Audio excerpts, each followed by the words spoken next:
Before the video starts, I just want to let you guys know that over 90% of you watching this video aren't even subscribed to the channel. So if this is something you like, basketball related content, then be sure to hit that subscribe button so you don't miss an upload. And also please be sure to turn on your notifications so you don't miss an upload. And also, if you enjoyed this video, be sure to leave a like. That makes a big difference in helping this channel grow. With that being said, back to the video. So we are now officially halfway through the NBA season, and it has been a very interesting one. I mean, in this very strange time with the pandemic and stuff, the fact that we're even here, I didn't think we'd get to the halfway part of the season, you know, with all the protocols and all the outbreaks that happen within the teams and with the players and all the postponed games. I didn't think we'd get to this point, but here we are. So now that we are halfway through the season, it is time to do the one thing that I like doing, but also I kind of don't like doing. But it's going to be a very controversial thing, but it's fun to do. Today I'm going to be giving you guys my 2021 NBA Midseason Awards. So all the awards that you get, you know, at the end of the regular season, I'm going to be telling you guys who I think deserves these awards now that we're at the halfway mark of the season. Let me first preface this by saying, I know that you're not going to agree with me. These are very controversial. They always are. You're never going to agree with anybody when it comes to this stuff. So don't hit me too hard. Don't roast me too hard. You're going to have a different opinion than me on some of this stuff. So, but yeah, also, you know, feel free to leave a comment down below on what you think about these awards and who do you think deserves them. I'm curious to hear about what you guys think. But yeah, with that being said, let's not waste any more time. Here are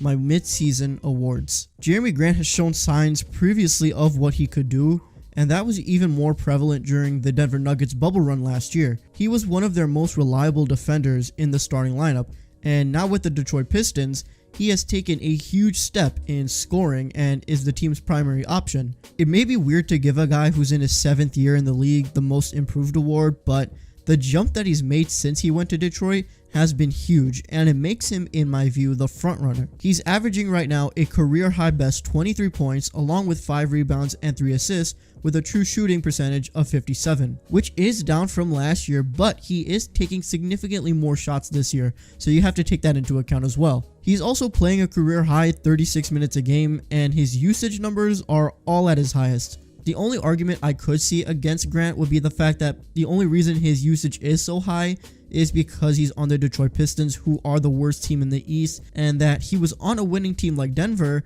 and his usage and his numbers were not as high. I can understand the argument, but at the same time, Grant was a free agent, and he chose to go to Detroit, and he's made that team his, like we've seen. He took advantage of an opportunity to be the main guy on a team, and he's playing the best basketball in his career. So yeah, I think that he's done enough to be the most improved player, at least for the first half of the season. Other guys I think you can make a case for is Christian Wood, but he's been injured and he's on the Rockets. Julius Randle, who's making the Knicks a playoff team, and Jaylen Brown, who's a first-time All-Star. These guys are all, you know, very good, and they've all made significant improvements this season too. I just think that Jeremy Grant has the best case. Jordan Clarkson has been putting up the best numbers in his career, and he's doing it coming off the bench for the Utah Jazz. He's putting up 17 points, 4 rebounds, shooting 48% from the field, 41% from 3 on 7 attempts, nearly 50-40-90 splits, and his scoring rate off the bench is the highest in the league. The biggest change in his game that at least I have noticed is that he hasn't really been relying so much on the contested twos like he did when he was in Cleveland and even in the beginning of his career when he was on the Lakers.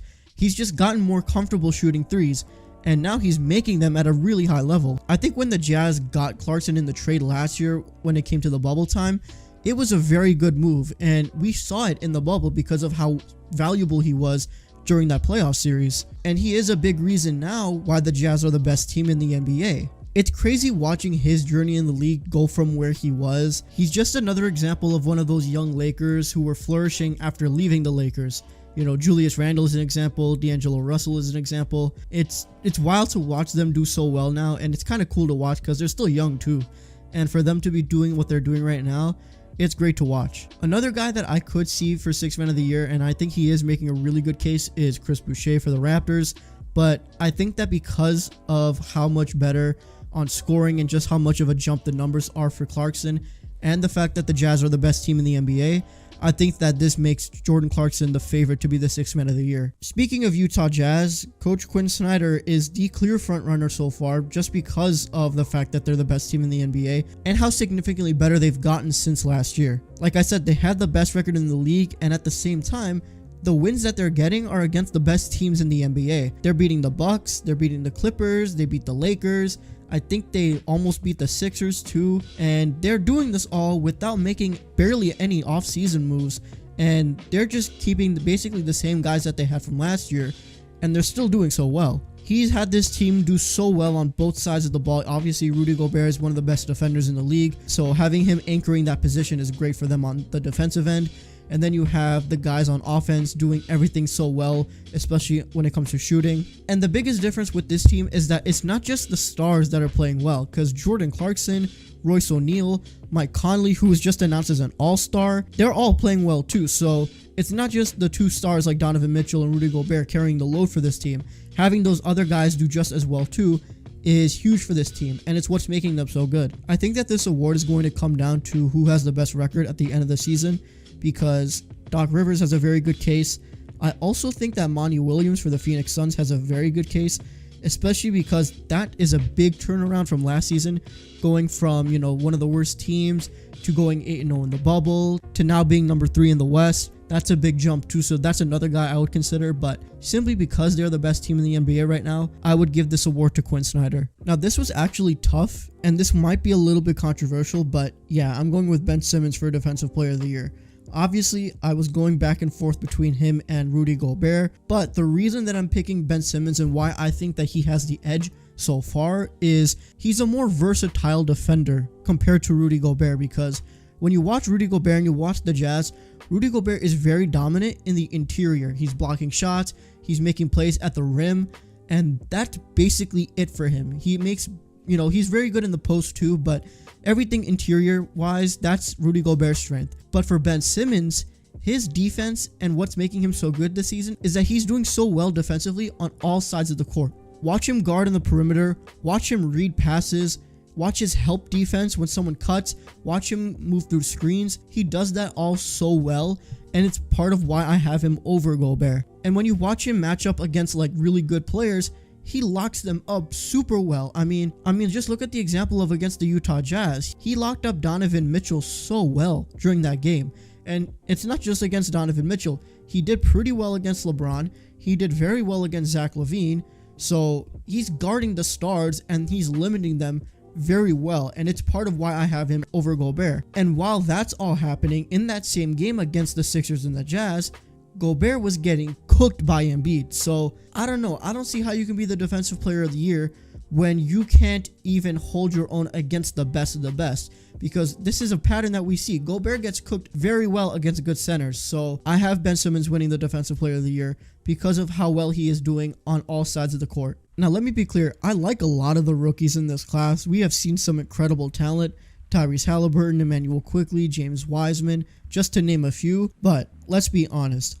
LaMelo Ball is going to win Rookie of the Year this season. He is leading the rookies in basically every category in my understanding. He's averaging 15 points, 6 rebounds, 6 assists, 56% true shooting percentage, 38% from 3 on 5 3-point attempts, which is a lot better than what I thought he would do from 3. He also had 2 30-point games. Like, when you watch him play, his level of confidence is part of why I have him so high up and why I have him so clear to be the Rookie of the Year, because for him to be 19 coming into the league and to not be afraid to do whatever he wants and do it at such a high level, it's so great to watch. He's not afraid to shoot from deep, and he will make it every now and then. He's not afraid to take it to the basket. He knows how to draw contact, and his court vision is incredible. And part of that is what makes the Charlotte Hornets as a whole so fun to watch. And the cool thing about it is not only is LaMelo Ball playing terrific so far, he's making the Hornets a fun team to watch overall, but also they are a playoff team. I believe they're 7th in the East right now, coming into the All-Star break. So they have a very decent chance of making the playoffs, especially in the Eastern Conference.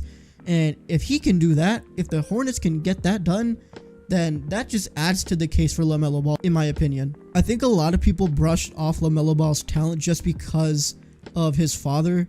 LeVar Ball was very talkative and he talked a lot of smack for years. But let's be honest. Let's give LeVar Ball his credit. He's right about LaMelo Ball. He's been terrific and he's already so good in the first half of his rookie year, and it just gets me excited for what he can do later on in his career, because right now he looks incredible. So the MVP race for me is really interesting because of how many people you can make a case for. It's one of those rare years where there's no clear favorite to win the MVP, because we've had that for the past few years. In both of the years that Giannis won, we kind of knew, and it was pretty much inevitable that Giannis was going to win. James Harden was very inevitable. Russell Westbrook was inevitable. Steph Curry obviously was inevitable. And this year is different, and I think that's what's so interesting. But my MVP right now, it's Joel Embiid. Let's just get the numbers out of the way first. He's putting up 30 points, 11 rebounds, 64% true shooting, which is the best in his career. And also he's shooting 41% from 3, which is also the best in his career. And I don't think the numbers do it justice, to be honest. Just watch him play and you'll see why he deserves to be the MVP. He's just so damn dominant. I mean, just think about like what he's done and what his performances have been in recent games. I mean, he put up 50 against the Bulls. The matchup against Gobert was just like unstoppable. He's had multiple games where he had 40 points and 20 plus rebounds. So individually, it's not even close. He's putting up incredible numbers, which are the best in his career. And just watching him, you could see just how unstoppable he is. And it's just been unbelievable to watch. And another thing with the MVP that you always have to take into account, which is sad but true, is narratives. And I think that the narrative for Joel Embiid is honestly good enough to be an MVP, because after, the disappointment of last year being a first round exit and the whole years long process thing, they're now winning. Like, that's the biggest thing for the narratives. You can't be the MVP if you're not a winning team. Although there have been a few exceptions, to be honest. The 76ers are winning and they're the best team in the East. So that alone is good for the narratives. He's putting up incredible numbers. He's the best player on the best team. So yeah, I mean, that makes Joel Embiid the MVP. I don't see it any other way. I think if the Denver Nuggets had a better record, then I think you could give Nikola Jokic a very good chance. To me, he is the runner-up. I thought LeBron would have a really good chance at MVP, but he just hasn't been performing at that level like I thought he would.